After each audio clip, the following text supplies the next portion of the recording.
Welcome to HTV9 news bulletin. ముందుగా headlines. ప్రపంచ పర్యావరణ దినోత్సవం సందర్భంగా సింధూర్ మొక్కలు నాటిన ప్రధాని మోడీ.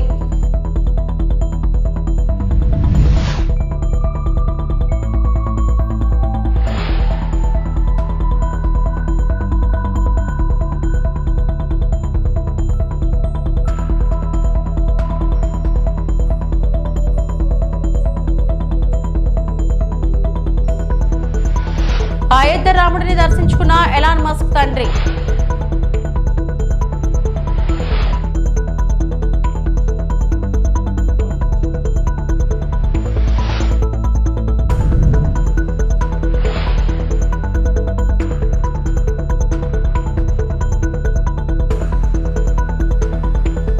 రానంపల్లిలో కలెక్టర్ రాజీవ్ గాంధీ హనుమంతు ఆకస్మిక తనిఖీ. ప్రపంచ పర్యావరణ దినోత్సవం నాడు ప్రధానమంత్రి నరేంద్ర మోడీ ఢిల్లీలోని తన నివాసంలో సింధూర్ మొక్కను నాటారు. ఇది 1971 యుద్ధంలో అసాధారణ ధైర్యాన్ని ప్రదర్శించిన కచ్లోని ధైర్యవంతులైన మహిళలు ఇచ్చిన బహుమతి. తన ఇటీవల పర్యటన సందర్భంగా మహిళలు బలం మరియు స్థితిస్థాపకతకు చిహ్నంగా ప్రధాని మోడీకి పవిత్ర మొక్కను సమర్పించారు. వారి సంజ్ఞకు ముగ్ధుడైన ప్రధానమంత్రి 7 లోక్ కళ్యాణ్ మార్గ్ లో దానిని నాటుతారని చెప్పారు.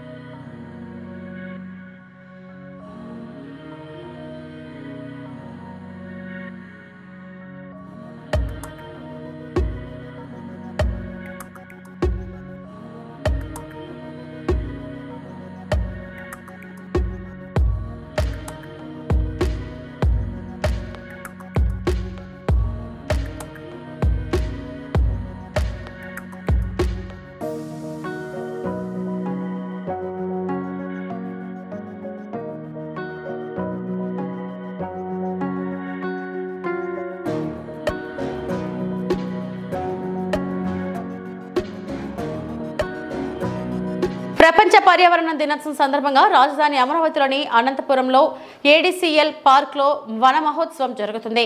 కార్యక్రమంలో ముఖ్యమంత్రి చంద్రబాబు, ఉప ముఖ్యమంత్రి పవన్ కళ్యాణ్ పాల్గొన్నారు. సీఎం, డిప్యూటీ సీఎం అధికారులతో కలిసి మొక్కలు నాటి నీళ్లు పోశారు. అనంతరం పర్యావరణ పరిరక్షణపై కాలుష్య నియంత్రణ మండలి ఏర్పాటు చేసి స్టాళ్లను పరిశీలించారు. ప్లాస్టిక్ రీసైక్లింగ్ కు తీసుకుంటున్న చర్యలను PCB chairman Krishnaiah CM, deputy సీఎంకు వివరించారు. రీసైక్లింగ్ అంశంలో శాఖల మధ్య సమన్వయం అవసరమని చంద్రబాబు సూచించారు. రీసైక్లింగ్ పై ప్రత్యేక పాలసీ తీసుకురావాలని ఆదేశించారు. ప్రతి 15 రోజులకు ఒకసారి రీసైక్లింగ్ విధానంపై నివేదించాలని ఆదేశించారు. రీసైక్లింగ్ పై 3 ప్రాంతాల్లో ఎగ్జిబిషన్లు పెట్టాలని సూచించారు. మొబైల్ వాహనం ద్వారా కళాశాల విద్యార్థులకు అవగాహన కల్పించాలని నిర్దేశించారు. Recycling products, sir. He is a PhD from IIIT Karnool. చెప్పే sir scholar in IIT DM Karnool sir. యాక్చువల్గా ఇది మామూలుగా మనం టీవీలో, సెల్ ఫోన్స్లో యూస్ చేసే PCB బోర్డ్ సార్. సో దీని లైఫ్ టైం అయిపోయిన తర్వాత దీన్ని రీసైకిల్ చేసినా సరే మనకి హార్మ్ఫుల్ సబ్స్టెన్సెస్ వస్తాయి. సో దీన్ని రీప్లేస్మెంట్ చేయడం కోసమని మేము సిజిల్, జూట్, బనానా ఫైబర్స్తో ఈ PCB బోర్డ్స్ తయారు చేస్తున్నాం సార్. సో దీన్ని కమర్షియల్గా మనం ఇప్పుడు ఆల్రెడీ లైట్ కింద కూడా మేము కన్వర్ట్ చేస్తాం సార్. సో ఇది డైరెక్ట్ 220 volts బల్బు మనం ఇంట్లో కూడా లైట్ పెట్టుకోవచ్చు సార్. సో దానికి ఈ ప్రాసెస్ మొత్తానికి మాకు 2 పేటెంట్స్ వచ్చినాయి సార్ గవర్నమెంట్ ఆఫ్ ఇండియా నుంచి. 2 times మమ్మల్ని US పిలిచి యూఎస్లో కూడా ఈ టెక్నాలజీ గురించి మేము ఎక్స్ప్లెనేషన్ ఇచ్చాం సార్. సో ప్రజెంట్ ఇది ఇంకా R&D ప్రాసెస్లో ఉంది. మేము స్టార్ట్అప్ పెట్టి అంటే ఇండస్ట్రీ గ్రీన్ కో కంపెనీ వాళ్ళు ఇండస్ట్రీని దీన్ని అడాప్ట్ చేసుకోవడానికి మాతో పెట్టుకున్నారు, టైం పెట్టుకున్నారు సార్. ఇది హ్యూమన్ సెన్సార్ సార్. అంటే ఈ సెన్సార్ని మనం ఇంట్లో పెట్టుకున్నప్పుడు నార్మల్గా మనిషి క్రాస్ అయినప్పుడు లైట్ ఆటోమేటిక్గా ఆన్ అయ్యి ఆఫ్ అవుతుంది. సో ఇదేమో LED బల్బు సార్. సో బేసిక్గా ఈ మెటీరియల్ అనేది మనకి నార్మల్ PCB బోర్డ్ ఉంటుంది సార్. ఇది వేస్ట్ అయిపోయిన తర్వాత ఈ వేస్ట్ కింద అయిపోతుంది సార్. సో 80% ఆఫ్ ద ఈ వేస్ట్ ఈ ఎలక్ట్రానిక్స్ కాంపోనెంట్ తీసేయంగా బోర్డ్ ఒకటే ఈ వేస్ట్. సో దాన్ని రీప్లేస్మెంట్ చేయడం కోసం అని చెప్పి మేము ఈ బోర్డ్ని డిఫరెంట్ ఎలిమెంట్స్తో మేము తయారు చేసాం. సో ఇవన్నిటికి మాకు ఇది బీరకాయ తొక్కు సార్. ఇది బనానా ఫైబర్ నుంచి తీసుకుంది సార్. ఇది జూట్ ఫైబర్, ఇది సిజిల్ ఫైబర్. సో ఇది ఈ 3 మిక్సింగ్గా ఇండివిజువల్గా చేసాం సార్. తర్వాత ఈ 3 మిక్సింగ్ కూడా చేసాం సార్. సో ఇది బనానా ఫైబర్. ఇది ఏది ఇంపాక్ట్ ఎక్కువ వచ్చింది? Impact is banana sir. బనానాకి ఎక్కువ ఇంపాక్ట్ వచ్చింది సార్. సో సో ప్రోరేటా ప్రకారం మిక్స్ చేశారా? What is the percentage banana? పశ్చిమ గోదావరి జిల్లా తణుకు జిల్లా పరిషత్ బాలుర ఉన్నత పాఠశాల ఆవరణలో యోగాంధ్ర 2025 కార్యక్రమం కింద గురువారం జరిగిన యోగాసనాల కార్యక్రమాన్ని ఎమ్మెల్యే ఆర్మిల్లి రాధాకృష్ణ ప్రారంభించారు. ఈ కార్యక్రమంలో సుమారు 2000 మంది పాల్గొన్నారు. ఈ సందర్భంగా ఎమ్మెల్యే మాట్లాడుతూ యోగాంధ్ర 2025 ప్రధాన లక్ష్యం ప్రజల్లో యోగా భాష్యంపై అవగాహన పెంపొందించడం మరియు ప్రతి ఒక్కరూ ఆరోగ్యవంతమైన జీవితం గడపడంలో భాగస్వాములు అవడమే అని తెలిపారు. ప్రతిరోజు యోగా సాధన చేయడం ద్వారా శరీరానికి ఆరోగ్యంతో పాటు మనసుకు ఉల్లాసం కలుగుతుందని, అందుకే యోగాన్ని మన జీవన శైలిలో ఒక భాగంగా మార్చుకోవాలని సూచించారు. విద్యార్థులు యోగా సాధన ద్వారా శారీరకంగా ఫిట్ గా ఉత్తేజంగా ఉండగలరని పేర్కొన్నారు. ఈ నెల 21న విశాఖపట్నంలో నిర్వహించే అంతర్జాతీయ యోగా దినోత్సవంలో భారత ప్రధాని శ్రీ నరేంద్ర మోడీ సుమారు 5 లక్షల మంది యోగా అభ్యాసకులతో కలిసి పాల్గొననున్నారని, దీనికి సంబంధించిన ఏర్పాట్లు రాష్ట్ర ప్రభుత్వం విస్తృతంగా నిర్వహిస్తున్నట్లు వెల్లడించారు. తణుకులోని ప్రజలందరూ యోగా దినోత్సవాన్ని విజయవంతం చేయడానికి ముందుకు రావాలని ఎమ్మెల్యే ఆర్మిల్లి రాధాకృష్ణ పిలుపునిచ్చారు. 5, 4, 3, 2, 1 శ్వాస వదిలేస్తూ ముందుకు వచ్చేసారు. ఆంధ్రప్రదేశ్ రాష్ట్రంలో ఉన్నటువంటి 14,000 గ్రామాల పైగా ఈ యోగాని తీసుకువెళ్ళి రాబోయే అంతర్జాతీయ యోగా దినోత్సవానికి 5 లక్షల మందితో వైజాగ్లో ప్రధానమంత్రి గారు మోడీ గారు పాల్గొనే విధంగా గౌరవ ముఖ్యమంత్రి వారు నారా చంద్రబాబు నాయుడు గారు ఈ కార్యక్రమాన్ని తీసుకోవడం జరిగింది. ఈసారి 11వసారి మన వైజాగపట్నంలో ఈ అంతర్జాతీయ యోగా దినోత్సవం జరుపుకోవడంతో పాటుగా గిన్నెస్ బుక్ ఆఫ్ రికార్డ్స్లో నమోదు చేసే విధంగా 5 లక్షల మందితో ఆర్కే బీచ్ నుంచి భీమిల వరకు ఈ కార్యక్రమాన్ని నిర్వహించడం మీ అందరికీ కూడా తెలుసు. 5వ తేదీకి 21వ తేదీకి 2 కోట్ల మంది యోగాలో భాగస్వాములయ్యే విధంగా ప్రభుత్వం లక్ష్యంగా పెట్టుకోవడం జరిగింది.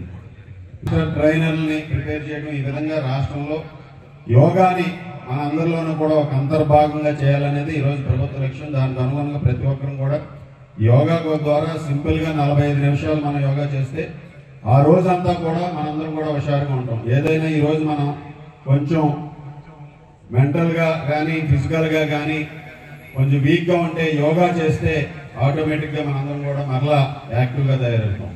అటువంటి యోగాని ప్రతి ఒక్కరూ కూడా మనందరం కూడా నిత్యం భాగస్వాములుగా చేసుకోవాల్సినటువంటి అవసరం ఉందని ఈ సందర్భంగా తెలియజేస్తున్నాం. వైసీపీ పేరు మార్చేసి దొంగల పార్టీ అని పెట్టుకోవాలని సర్వేపల్లి శాసనసభ్యుడు సోమిరెడ్డి చంద్రమోహన్ రెడ్డి హితో పలుకుతున్నారు.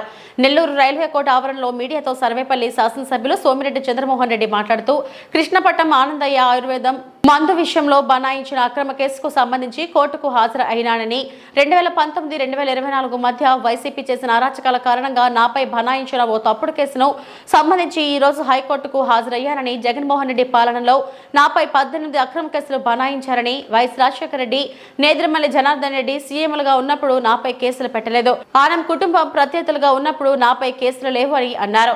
ఈ రోజు ఒక కేసుకు ముద్దాయిగా చేతులు కట్టుకుని కోర్టులో నిలుచున్నానని అన్నారు. న్యాయస్థానాలపై నాకు పూర్తి నమ్మకం ఉంది, పైన భగవంతుడున్నాడని అన్నారు. అర్హత జగన్మోహన్ రెడ్డికి పార్టీకి ఉందా? లేదే. ఎట్లుంటుంది? ఒక తండ్రి ముఖ్యమంత్రిగా ఉంటే, కాంగ్రెస్ పార్టీలో ముఖ్యమంత్రిగా ఉంటే 43,000 కోట్ల కుంభకోణంలో ముద్దాయి ఎవరు? జగన్మోహన్ రెడ్డి. రాజశేఖర రెడ్డి సీఎంగా ఉంటే కాంగ్రెస్ గవర్నమెంట్లో నువ్వు సంపాదించింది 43,000 కోట్లు. ఈ దేశంలో ఎవరైనా ఒక ముఖ్యమంత్రి కొడుకుగా 43,000 కోట్లు ఓపెన్గా పట్టుకొని సిబిఐ కేసు పెట్టిందంటే, 2012లో పెట్టిందంటే, 13 years బ్యాక్ పెట్టిందంటే, నీకు వెన్నుపోటు అని పేరెత్తే అర్హత నీకుందా? పదం పలికే అర్హత ఉందా? అయిపోయింది. ఆ 43,000 కోట్లు కాంగ్రెస్ ముఖ్యమంత్రిని అడ్డం పెట్టుకొని సంపాదించావు, కాంగ్రెస్కి ఎన్నుపోటు పెట్టి సొంత పార్టీ పెట్టావు. నువ్వో మాట్లాడేదంట. ఈరోజు జనాన్ని ఎన్నుపోటు పొడిచావు. నువ్వు ఒక్క ఛాన్స్ అని చెప్పి నువ్వు కలిసిన కల్తీ మద్యం తాగిచ్చి 1000 మందిని చంపి లక్షల మందిని బెడ్రెడన్ చేసావు, మంచం ఎక్కించావు. ఎంత ఈరోజు సిఐడి ఎంక్వైరీలో ఇప్పటికి తేలింది 3,200 కోట్లు. ఒక బోఫర్స్ ఎంత? 60 కోట్లు. ఒక 2G స్కామ్ ఎంత? 100 కోట్లు. నీ స్కామ్ ఎంత? అప్పుడు 43,000 కోట్లు, ఇప్పుడు 3,200 కోట్లు. మైనింగ్ స్కామ్ తీస్తే ఎంత?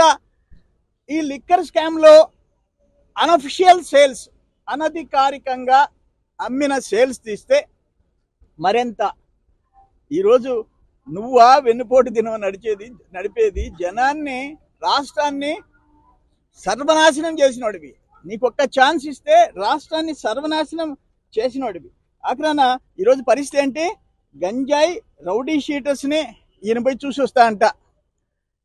హెడ్ కానిస్టేబుల్ని చంపబోయిన వాళ్ళని, 9-10 కేసులు ఉండేవాళ్ళని పోలీసులు కొడితే ఆయన నీ సొంత ఎంపీని ఆయన చెప్పాడు, నీ సొంత ఎంపీ రఘురామకృష్ణరాజు గారు RRR చెప్పాడు, నన్ను 125 దెబ్బలు కొట్టారయ్యా, వీడియోలో చూస్తా కొట్టించాడు ఆయన జగన్మోహన్ రెడ్డి, వీడియోలో చూస్తా. ఆయన ఈరోజు వెన్నుపోటు దినమంట. అందుకనే ఇప్పుడు ఏంటంటే మీరు పని చేయండి, వైసీపీ పార్టీ పేరు తీసేసి దొంగల పార్టీ అని పెట్టండి. రేపంటే వాళ్ళు టాప్ ప్రయారిటీ గంజాయి బ్యాచ్కి, రౌడీ షీటర్స్కి వైసీపీ టాప్ ప్రయారిటీ ఇస్తుందంటే రేపు అధికారంలోకి వచ్చేదానికి. అది కూడా వాళ్ళ పార్టీలో చర్చ అండి. అయోధ్య ప్రపంచంలోకెల్లా ధనికుడైన ఎలాన్ మాస్క్ తండ్రి ఎరల్ మాస్క్ బుధవారం అయోధ్య రామాలయాన్ని సందర్శించారు.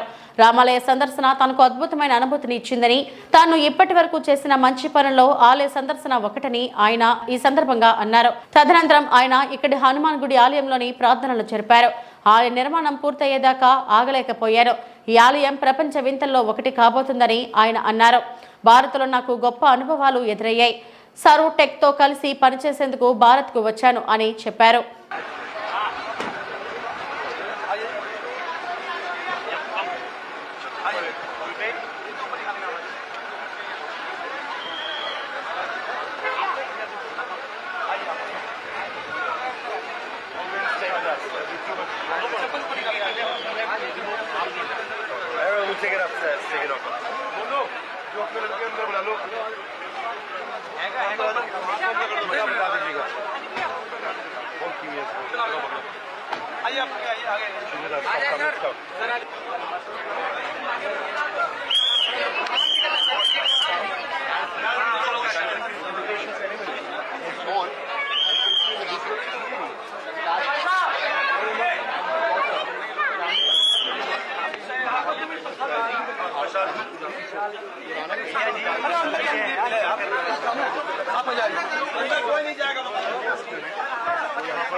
India is a wonderful place.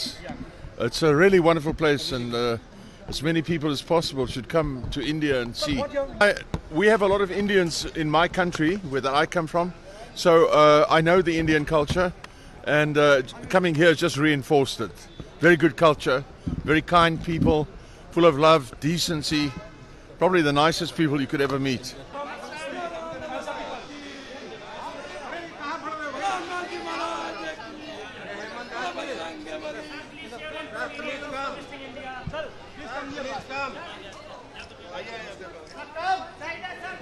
కేంద్రంలో ప్రధానమంత్రి నరేంద్ర మోడీ నేతృత్వంలో రాష్ట్రంలో చంద్రబాబు నాయుడు, పవన్ కళ్యాణ్ ఆధ్వర్యంలో ఎన్డీఏ కూటమి ప్రభుత్వాలు ఏర్పడి ఏడాదైన సందర్భంగా జనసేన ఘనంగా వేడుకలు నిర్వహించింది. ఎస్టీవీ నగర్లోని గంగమ్మ వీధిలో బుధవారం ఉదయం ముగ్గుల పోటీలు నిర్వహించింది. ముగ్గుల పోటీని ఎమ్మెల్యే ఆరణి శ్రీనివాసులు ఆయన సతీమణి సత్యవతితో కలిసి పరిశీలించారు. ఈ పోటీలో 50 మంది పాల్గొనగా మొదటి బహుమతిని సుజాత, రెండో బహుమతిని ప్రమీల, మూడో బహుమతిని దీప్తి పూజతాలు సంయుక్తంగా గెలుచుకున్నారు. వీరికి బహుమతులను ఎమ్మెల్యే ఆరణి శ్రీనివాసులు అందజేశారు. కాగా సాయంత్రం తన నివాసం వద్ద ఎమ్మెల్యే ఆరణి శ్రీనివాసులు దీపాలు వెలిగించి ఎన్డీఏ కేక్ కట్ చేసి జన సైనికులతో సంతోషాన్ని పంచుకున్నారు. అనంతరం భారీగా బాణసంచా పేల్చి సంబరాలు చేసుకున్నారు. సుపరిపాలనకు ఏడాదైన సందర్భంగా జనసేన అధినేత పవన్ కళ్యాణ్ పిలుపు మేరకు సంక్రాంతి, దీపావళి కలిపి వేడుకగా చేసుకోవాలని పిలుపునివ్వడంతో వేడుకలు నిర్వహించినట్లు ఎమ్మెల్యే ఆరణి శ్రీనివాసులు చెప్పారు. దీపావళి రోజు నరకాసురుడిని వధించినట్లు ప్రజలు వైసీపీకి ప్రతిపక్ష హోదా కూడా ఇవ్వకుండా బుద్ధి చెప్పారని ఆయన తెలిపారు. ఈ కార్యక్రమంలో జనసేన నాయకులు రాజారెడ్డి, ఎస్కే బాబు, దూది శివ, తిరుత్తిని వేణు, హరిశంకర్, దినేష్ జైన్, సుభాష్ని తదితరులు పాల్గొన్నారు.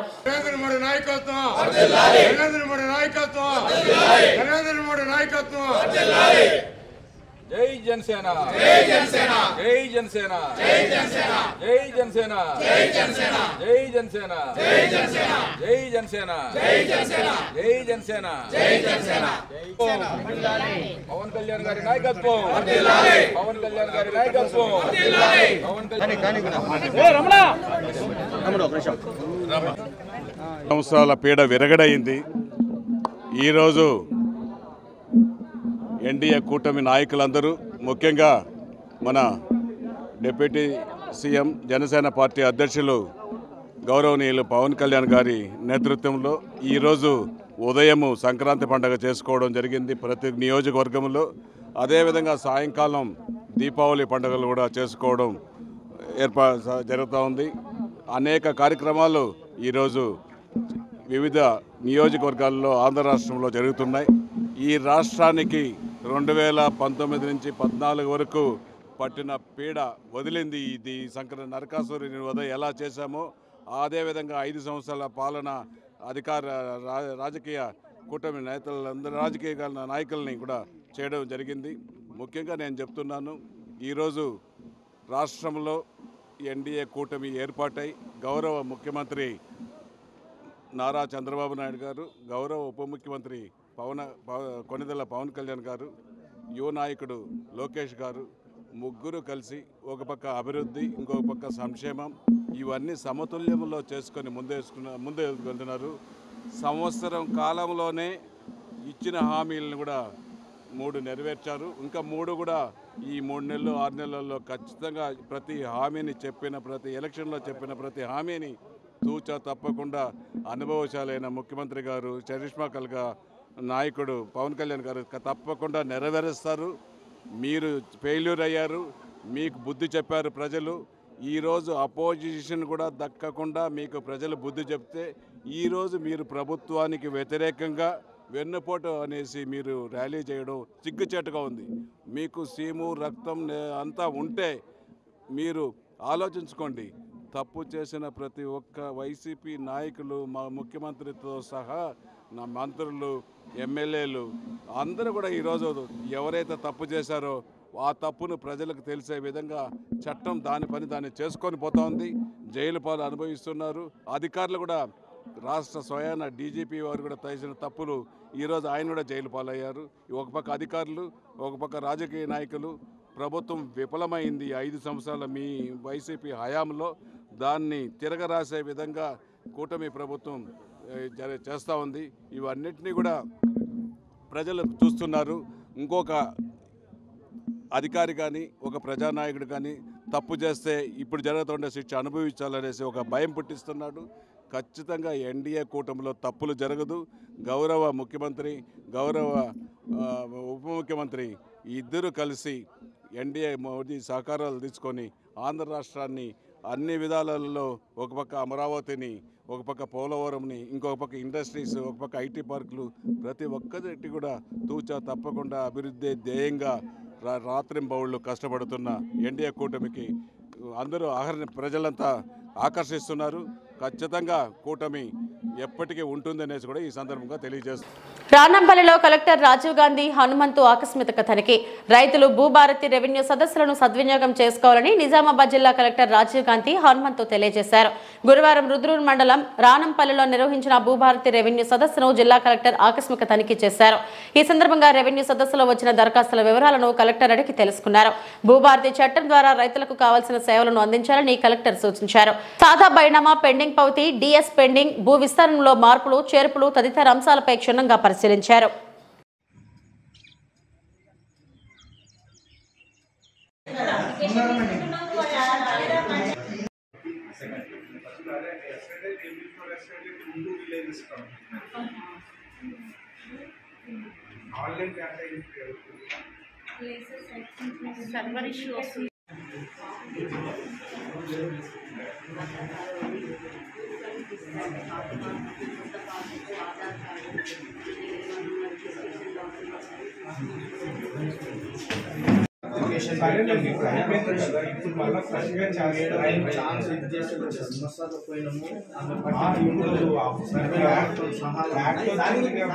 పాజిబుల్ అవుతుంది.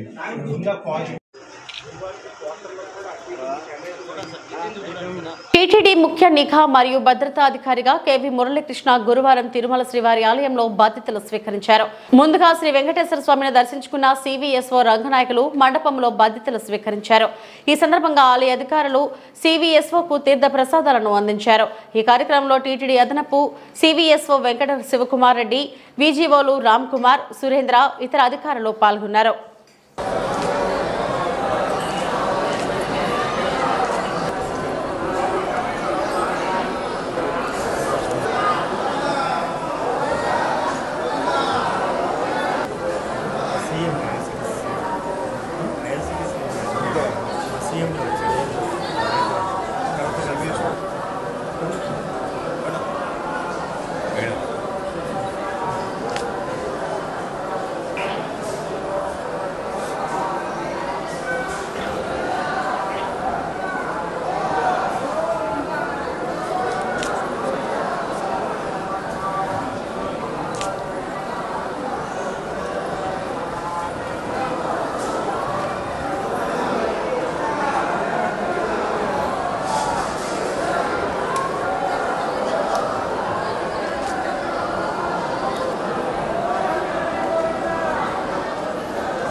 ఇవి ఇప్పటివరకు నా బులెటిన్ అప్డేట్స్. నమస్తే.